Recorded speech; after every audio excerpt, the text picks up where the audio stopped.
What if God accepted both offerings? A theological imagination of grace without rivalry. What if the first fracture in the human heart never came to be? What if, in that sacred field, two offerings rose to heaven, and both were received with favor? No rejection, no wounded pride, only a shared moment of divine delight. Welcome back to What If Bible, where we don't just ask what happened, but what could have happened. If mercy met us earlier, if the story bent another way. In Genesis, we meet two brothers, one who works the land, another who tends the flocks. Both bring gifts before God, but only one, we are told, is accepted. And in that quiet decision, the seeds of jealousy take root. Pride trembles, rage stirs, and history begins to unravel. But what if the unraveling never started? A world without rivalry, a heart without rejection. If both offerings were honored, if the Creator showed equal favor, then perhaps the soil of the human soul would not have learned to compare itself so quickly. There would be no question of who is more righteous, more loved, more worthy. Two brothers, equally seen, equally known, equally blessed. From a theological perspective, this is no small shift, because the first comparison, Cain looking at Abel, wasn't just about sacrifice.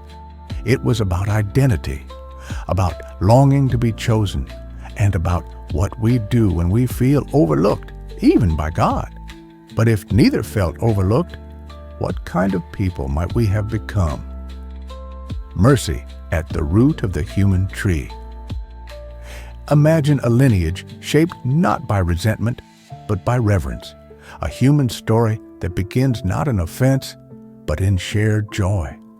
Cain, the grounded cultivator, Abel, the gentle shepherd.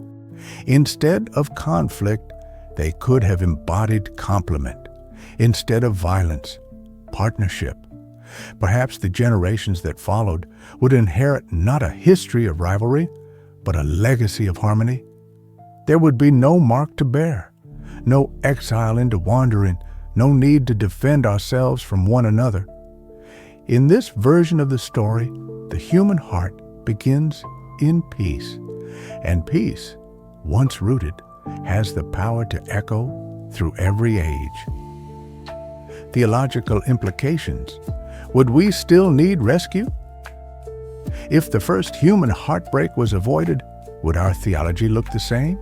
Would we still cry out for redemption? Or would we simply walk in uninterrupted communion? No pain to drive us to the cross, no fracture to long for healing, no sense of being cast out, because no one was ever pushed away. But even in that imagined Eden, one question remains. Would temptation truly vanish or merely wait? Even without rejection, would pride still find a voice? Would comparison someday still knock? Because grace received freely does not mean grace cannot be resisted. Even the most peaceful beginnings must be guarded by the will. And so we ask, if the world began in shared blessing, would we now be quicker to bless? Would we forgive more easily? Would we see each other not as rivals, but as reflections? The invitation. This isn't just a story about two ancient offerings. It's a mirror held to every heart that has ever asked, am I enough? Am I seen? And perhaps in imagining a world where both gifts were welcomed, we can begin to shape one where every person is. If this gave you a new way to see an old truth, don't forget to like, share, and subscribe to What If Bible.